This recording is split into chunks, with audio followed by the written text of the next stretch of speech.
வணக்கம் ஜோதிட நண்பர்களே. பொதுவாக ஜோதிடம் என்பது பலவிதமான அணுகுமுறைகளை கொண்டது. இது ஒரு கடல் மாதிரி பல விஷயங்களையும் உள்ளடக்கியதாக இருக்கும். அதனால தான் ஜோதிடத்தில் ஒவ்வொரு விஷயங்களையும் சரி, ஒவ்வொரு அமைப்புகளையும் சரி முக்கியமாக பார்க்கப்படும். அதாவது ஒரு ஜாதக கட்டம் என்பது பிறந்த தேதி மற்றும் நேர அடிப்படையில் உருவாக்கக்கூடியது. இதில் பிறந்த தேதி அப்படிங்கிறது நம்மளுடைய ஜென்ம ராசி, ஜென்ம நட்சத்திரத்தை சொல்லும். நேரம் அப்படிங்கிறது நம்மளுடைய ஜென்ம லக்னத்தை குறிப்பிடும். ஸோ இதை வச்சு தான் நம்ம இப்போது ஜென்ரலாக இந்த ராசி நட்சத்திர பலன்கள், இப்போது லக்ன பலன்கள் அப்படிங்கிறதையும் பார்த்துக்கிட்டு வரோம். பொதுவான வகையில் இதுதான் அதிகமாக பேசப்படுது. ஆனால் ஜோதிடத்தை பொறுத்த வரைக்கும் கிரக அமைப்புகள் தான் ரொம்ப ரொம்ப முக்கியம். இங்கே வந்து ஜஸ்ட்டு தேதி மற்றும் நேரத்தோடு நிற்கிறது இல்லை, மாதம் மற்றும் வருடம் அப்படிங்கிற அமைப்புகளும் உடன் இருக்கத்தான் செய்யுது. ஸோ கிரக அமைப்புகள் நாள், வாரம், மாதம், வருடம் அப்படிங்கிற அமைப்புகளில் பிரிக்கப்பட்டும் இருக்குது. அதாவது ஒவ்வொரு கிரகமும் சூரியனை சுற்றி வரக்கூடிய அந்த முழுமை பெறக்கூடிய அந்த அமைப்புகளின் படி ஒவ்வொரு கிரகங்களும் இப்படி நாளின் அடிப்படையிலும், மாதத்தின் அடிப்படையிலும், வாரங்களின் அடிப்படையிலும், வருடங்களின் அடிப்படையிலும் பிரிக்கப்பட்டிருக்கு. பட் இதில் பிரதானமாக பொதுவான வகையில் எல்லாருக்கும் தெரிஞ்சிருக்கிற இந்த ராசி நட்சத்திர அமைப்புகள் மற்றும் இப்போதைக்கு லக்ன அமைப்புகள் அப்படிங்கிறது கூடுதலாக தெரிஞ்சுக்கிட்டு இருக்கும். அண்ட் நம்ம சேனல்லையே பார்த்தோம்னா இந்த ராசிகளுடைய பொதுவான தன்மை என்ன அப்படிங்கிறத போட்டிருக்கோம், லக்னங்களுடைய பொதுவான தன்மை என்ன அப்படிங்கிறதையும் போட்டிருக்கோம். அது தவிர ராசி மற்றும் லக்னங்களுடைய காம்பினேஷன் எப்படி இருக்கும் அப்படிங்கிறதையும் ஒரு சீரியஸாக பண்ணிக்கிட்டு இருக்கும். அது பாதி முடிஞ்சிருக்கு. அது ரொம்ப பெரிய சீரீஸ் அப்படிங்கிறதுனால டைம் கிடைக்கும் போதெல்லாம் அப்டேட் பண்ணிகிட்ருக்கோம். பட் அதை கம்ப்ளீட் பண்ணிவிடுவோம். ஸோ இப்படி ராசி மற்றும் லக்னங்களுடைய காம்பினேஷன் என்ன அப்படிங்கிறதும் பொதுவான வகையில் சொல்லிகிட்டு இருக்கோம்.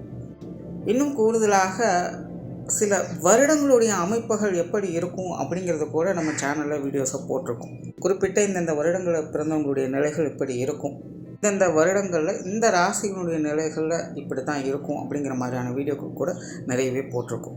எல்லாத்துக்குமே பிளேலிஸ்ட் டிஸ்கிரிப்ஷனில் இருக்குது, பார்க்காதவங்க செக் பண்ணி பாருங்கள்.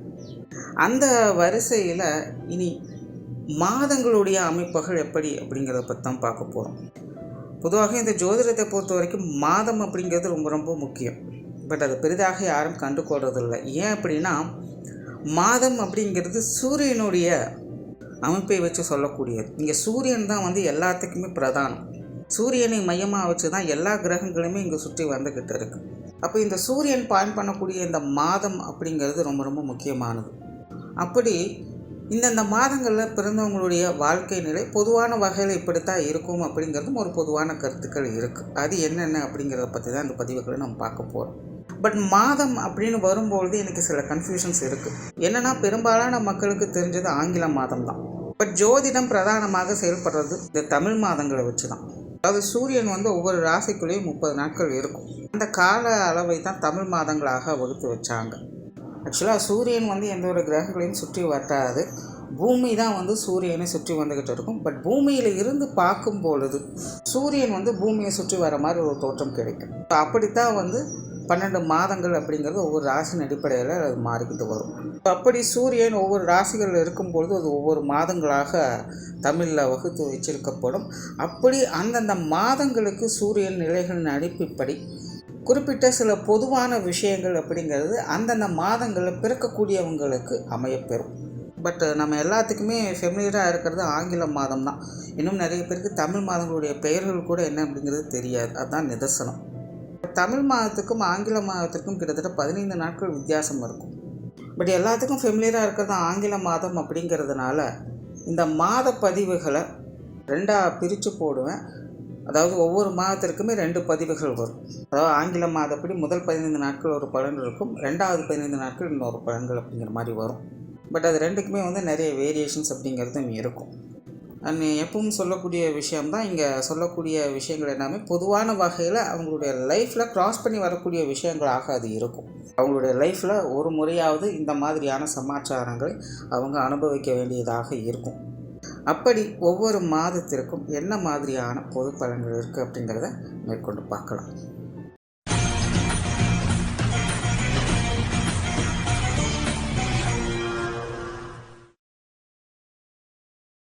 ஆகஸ்ட் மாதம் 1 முதல் 14ஆம் தேதி வரை பிறக்கக்கூடியவங்களுக்கு, பெரும்பாலும் இந்த காலகட்டங்களில் பிறக்கக்கூடியவங்களை யதார்த்தவாதிகள் மற்றும் சமயோகித புத்திசாலிகள் அப்படின்னு சொல்லலாம்.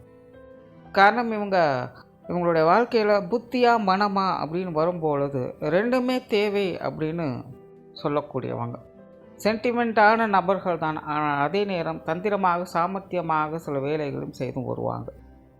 ஒரு எக்ஸ்டர்னல் லைஃப்பை விரும்பி வாழக்கூடியவங்களாக இருப்பாங்க. நார்மலாகவே இவங்ககிட்ட இந்த புற வாழ்க்கை சம்மந்தப்பட்ட விஷயங்களில் ஈடுபாடுகள் அதிகமாக இருக்கும். பேச்சாற்றல் மிக்கவங்க. இவங்ககிட்ட பேசினா நேரம் போகிறதே தெரியல அப்படிங்கிற மாதிரி பேசக்கூடியவங்க. சிலர்லாம் பார்த்திங்கன்னா எப்போவுமே எனக்கு எல்லாமே தெரியும் அப்படிங்கிற மாதிரியே பேசிக்கிட்டு இருப்பாங்க. இன்ஃபேக்ட் அவங்களுக்கு எல்லா விஷயங்களும் தெரிஞ்சிருக்கவும் கூடும். ஸோ தனக்கு தெரிஞ்ச விஷயங்களை பற்றி எப்போவுமே இப்படி வந்து எக்ஸ்ப்ரெஸ் பண்ணிக்கிட்டே இருப்பாங்க. ஸோ அந்த மாதிரியான நபர்களும் இதற்குள்ள அடங்குவாங்க. கடினமான முயற்சியை உடையவங்க, கற்பனை திறன் மிக்கவங்க. எப்போவுமே உங்களுடைய எதிர்காலத்தை குறித்து யோசிச்சுக்கிட்டே இருப்பாங்க. ஆனால் அதே நேரம் எதையாவது ஒன்று செஞ்சுக்கிட்டே இருப்பாங்க. சும்மா இருக்கிறது அப்படிங்கிறது உங்களுக்கு செட் ஆகாது. உங்களுடைய சின்ன வயசுலேருந்தே பார்த்தீங்கன்னா இவங்க ஓயாமல் ஏதாவது ஒரு விஷயங்களில் ஈடுபட்டுக்கிட்டே தான் இருப்பாங்க. ஆனால் அதற்கு ஏற்ற அளவுக்கு இவங்க ஓய்வு எடுக்கக்கூடியவங்களாகவும் இருப்பாங்க. ஒரு 8 மணி நேரம் கண்டினியூஸாக இவங்க ஒர்க் பண்ணிகிட்ருக்காங்க அப்படின்னா அப்போவே அடுத்த ஒரு 8 மணி நேரம் பார்த்திங்கன்னா ரெஸ்ட் எடுத்துருவாங்க. ஸோ இந்த மாதிரி எந்த அளவுக்கு இவங்க உடல் உழைப்பை கொடுக்குறாங்களோ அந்த அளவுக்கு ஓய்வையும் இவங்க எடுத்துருவாங்க. நம்பிக்கை, தைரியம் அதிகம், கொஞ்சம் விட்டு கொடுக்கக்கூடிய தன்மையும் இருக்கும். இருந்தபோதிலும் இவங்க வந்து பெரும்பாலும் சுயநலத்தன்மையோடு தான் செயல்படுவாங்க. அதாவது தனக்கு மிஞ்சின பிறகு தான் தானம் தரும் அப்படின்னு சொல்லுவாங்க. பட் இவங்களை பொறுத்த வரைக்கும் மிஞ்சினாலாம் கொடுக்கணும் அப்படின்னு அவசியம் கிடையாது. தனக்கு பிடிச்சிருந்தா கொடுக்கலாம் அப்படிங்கிற மாதிரி தான் சொல்லுவாங்க. சரி, இவங்களுக்கு யார் மேலெல்லாம் பற்று பாசம் அதிகமாக இருக்கும் அல்லது இவங்க யாருக்கு கொடுக்கணும் அப்படின்னு நினைக்கிறாங்களோ அவங்களுக்கு தாராளமாக கொடுக்கக்கூடியவங்களாக இருப்பாங்க. அவங்களுக்கு உதவிக்கரம் நீட்டக்கூடியவங்களாக இருப்பாங்க. பட் இதெல்லாம் எதுக்கு அப்படின்னு பார்க்கும்போது தன்னை நிரூபிக்க அவங்க போராடிக்கிட்டு இருப்பாங்க. தன்னுடைய திறன் இது, தன்னுடைய மதிப்பு இது அப்படின்னு அவங்க வெளிக்காட்டிக்கிட்டே இருக்கும். சுருக்கமாக சொல்லணும்னா இந்த காலகட்டங்களில் பிறக்கக்கூடியவங்க வாழ்நாள் முழுவதுமே தன்னுடைய அங்கீகாரத்திற்காக போராடக்கூடியவங்களாக இருப்பாங்க.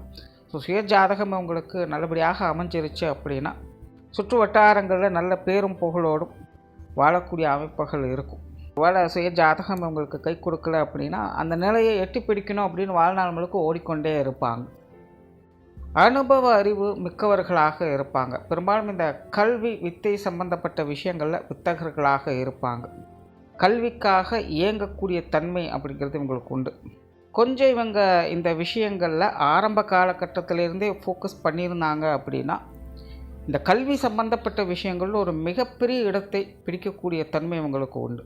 பலரும் பாராட்டி வியக்கக்கூடிய நிலையை அடையக்கூடிய தன்மை இவங்களுக்கு உண்டு. ஏன்னா இயற்கையாகவே தானாகவே கற்றுணரக்கூடிய தன்மை அப்படிங்கிறது இவங்களுக்கு உண்டு. ஆனால் பெரும்பாலானோர் இந்த விஷயங்களை இவங்களுடைய இளம் வயதில் ஏதோ ஒரு காரணங்களுக்காக தவறவிடக்கூடியவங்களாக இருப்பாங்க. ஏதாவது ஒரு ரீசன், சிலது நியாயமான வகையில் இருக்கலாம், சிலதெல்லாம் சில்லியாக கூட இருக்கலாம். பட் அந்த நேரத்தை தவற விட்டுடுவாங்க. அதற்கப்புறம் ஐயோ அன்றைக்கி நம்ம படிச்சிருக்கலாமே, நம்ம இதை கற்றுக்கிட்டு இருந்திருக்கலாமே, நம்ம இதை செஞ்சுருக்கலாமே அப்படின்னு யோசிக்கக்கூடியவங்களாக இருப்பாங்க. ஆனால் அனுபவ அறிவு உடையவங்க எல்லாத்தையுமே ஈஸியாக கற்றுக்கொள்ளக்கூடியவங்க. தானாகவே எல்லா விஷயங்களையும் கற்றுக்கொண்டு தெரிஞ்சு உணர்ந்து அதை செயல்படுத்தி வருவாங்க. பொது விஷயங்கள் மற்றும் பொது காரியங்களில் ஈடுபாடுகள் இருக்கும். இவங்க மற்றவங்களுக்காக உதவி செய்கிறது, மற்றவங்க இவங்களுக்காக உதவி செய்கிறது அப்படிங்கிற மாதிரியான விஷயங்கள் அதிகமாக இருக்கும். பெரும்பாலும் இவங்களை சுற்றி இருக்கக்கூடியவங்கள்லாம் பார்த்திங்கன்னா கடினமாக உழைக்கக்கூடியவங்களாக இருப்பாங்க அல்லது எப்போவுமே தங்களுடைய காரியங்களில் கருத்தாக இருக்கக்கூடியவங்களாக இருப்பாங்க. ஸோ எப்போவுமே பார்த்திங்கன்னா கொஞ்சம் பிஸியாக இருக்கக்கூடிய நபர்களை சுற்று வட்டாரத்தில் வச்சுருப்பாங்க. ஆன்மீக ரீதியான விஷயங்கள் ஈடுபாடுகள் இருக்கும். இந்த சாஸ்திர சம்பிரதாயம் போன்ற விஷயங்கள்லாம் விருப்பமுடையவங்களாக இருப்பாங்க. பக்தி சம்பந்தப்பட்ட விஷயங்களில் அதிக நாட்டமுடையவங்களாக இருப்பாங்க. அதே போல் இவங்க பிரயாண பிரியர்கள், நிறைய இடங்களுக்கு ட்ராவல் பண்ணக்கூடிய அமைப்பு இவங்களுடைய வாழ்க்கையில் அதிகம் உருவாகும். குறிப்பாக ஆன்மீக ரீதியான பிரயாணங்களை அதிகம் மேற்கொள்ளக்கூடியவங்களாக இருப்பாங்க. ஆனால் அதே போல் ஒரு ஊர் விட்டு ஊர் போகக்கூடிய அமைப்புகள் இவங்களுக்கு அதிகமாக இருக்கும். ஏதோ ஒரு காரணங்களுக்காக இவங்களுடைய வாழ்க்கையில் படிப்புக்காகவோ வேலைக்காகவோ அல்லது வேறு ஏதாவது ஒரு விஷயங்களுக்காகவோ ஒரு ஊர் விட்டு இன்னொரு ஊர் போய் வரக்கூடிய நிலை அப்படிங்கிறது அதிகமாக இருக்கும். காரியங்களில் பிடிவாதத்தன்மை உடையவங்க. இவங்க ஒரு காரியத்தில் இறங்குறாங்க அப்படின்னா அதுலேருந்து பின்வாங்க மாட்டாங்க. அதே போல் மற்றவங்களுடைய தலையீடுகள் அப்படிங்கிறது உங்களுக்கு பிடிக்காது. ஸோ தன்னுடைய இஷ்டப்படி காரியங்களை செயல்படுத்தக்கூடியவங்க. ஸோ அதனால் இவங்களுடைய காரியங்கள் எப்போவுமே ஒரு வித பிடிவாதம் அப்படிங்கிறது இருக்கும். அதே போல் உடன் இருப்பவர்களை வேலை வாங்கக்கூடிய தன்மையும் இவங்களுக்கு அதிகம் உண்டு.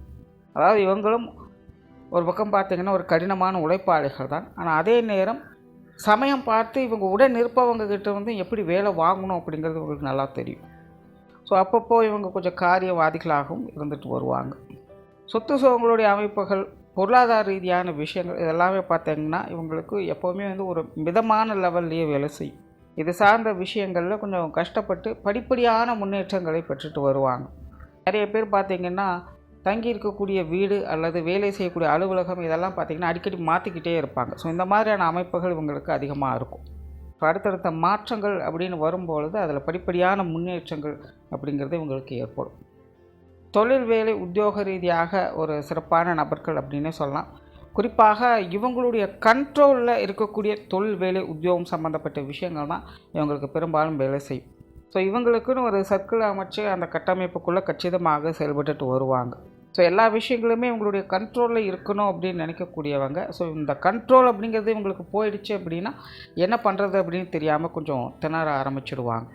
அதனால் சின்ன சின்ன விஷயங்களும் கச்சிதமாக பார்த்து செயல்படக்கூடியவங்க தான். ஸோ தொழில் வேலை உத்தியோக ரீதியாக இவங்க எது வேணாலும் எப்படி வேணாலும் செய்யலாம். பட் எல்லாமே இவங்களுடைய கைக்குள்ளே அடக்கமாக இருக்கணும். உங்களுடைய கைமீறி எதுவும் போகாமல் பார்த்துக்கணும். வெளியூர் மற்றும் வெளிநாடு சம்மந்தப்பட்ட விஷயங்களில் ஈடுபாடு உடையவங்க தான். நார்மலாகவே இந்த வெளிநாட்டு மோகம் அப்படிங்கிறதும் இவங்க கொஞ்சம் அதிகமாக இருக்கும். அதே போல் இவங்க என்ன தான் புத்திசாலிகளாகவும் சாமர்த்தியசாலிகளாக இருந்தாலும் இவங்களுடைய வாழ்க்கையில் ஒரு முறையாவது ஒரு பெரிய லெவலில் மற்றவங்களுடைய பேச்சை கேட்டு ஏமாறக்கூடிய தன்மை அப்படிங்கிறது இருக்கும். யாரோ ஒருத்தங்க நம்பிக்கைக்குரியவங்களும் ஒரு சில விஷயங்களை சொல்லி இருப்பாங்க. அதை நம்பி ஒரு சில விஷயங்கள் காரியங்கள் இறங்கி இருப்பாங்க. அது அவங்களுக்கு பெரும் பிரச்சனையாக மாறியிருக்கும். ஸோ இந்த மாதிரியான சில நிகழ்வுகள் அப்படிங்கிறது கண்டாயமாக சந்திக்க வேண்டியதாக இருக்கும். குடும்ப விஷயங்கள் காரியங்களில் ஈடுபாடுகள் அதிகம் என்று குடும்பத்துக்காக அயராது பாடுபடக்கூடியவங்க அப்படின்னு சொல்லலாம். இருந்தாலும் குடும்ப வாழ்க்கை அப்படிங்கிறது பெரும்பாலும் இவங்களுக்கு கசப்புணர்வுகளை தான் அதிகம் கொடுக்கும். பட் அதெல்லாம் அவங்க பெருசாக பொருட்படுத்துறது இல்லை. அண்ட் குடும்ப உறவுகள் வகையிலையும் பார்த்திங்கன்னா பெரும்பாலும் ஒரு கலவையான மாற்றங்கள் அப்படிங்கிறது தான் இருக்கும். நார்மலாகவே இவங்க உடன்பிறப்புகளுடைய விஷயங்கள் காரியங்களில் அதிக ஆர்வம் காட்டுவாங்க. மற்ற உறவுகளை காட்டிலும் இவங்களுடைய விஷயங்களில் கொஞ்சம் அதிக கவனம் செலுத்தக்கூடியவங்களாக இருப்பாங்க. திருமண வாழ்க்கை, குழந்தைகள் சம்மந்தப்பட்ட விஷயங்கள், பெற்றோர்கள் சம்மந்தப்பட்ட விஷயங்கள் இதெல்லாமே பார்த்திங்கன்னா ஒரு சமாளிக்கக்கூடிய நிலைகளில் தான் வேலை செய்யும். அது ரொம்ப பாசிட்டிவ் அப்படின்னு சொல்ல முடியாது, கொஞ்சம் நெகட்டிவ் அப்படின்னு சொல்ல முடியாது. எல்லாமே ஒரு கலவையான நிலைகளில் தான் அது வேலை செஞ்சுட்டு இருக்கும். ஸோ ஓவராலாக இந்த ஆகஸ்ட் மாதம் 1 முதல் 14 தேதி வரையில் பிறக்கக்கூடிய உங்களோட வாழ்க்கை நிலை அப்படிங்கிறது வாழ்க்கையில் எல்லா விஷயங்களையுமே பெறக்கூடிய தன்மைகள் அப்படிங்கிறது உண்டு. பட் எதுலேயுமே ஒரு அபரிவித தன்மை அப்படிங்கிறது இருக்காது. எல்லாமே பார்த்திங்கன்னா ஒரு அளவு எடுத்தார் போல் ஒரு விஷயங்களும் அப்படியே க்ராஸ் பண்ணிட்டு வருவாங்க. அளவுக்கு மீறினால் அமிர்தமும் நஞ்சு அப்படின்னு சொல்லுவாங்க. ஸோ அந்த நிலையிலிருந்து வாழக்கூடியவங்களாக இவங்க இருப்பாங்க. நன்றி, வணக்கம், வாழ்க வளமுடன்.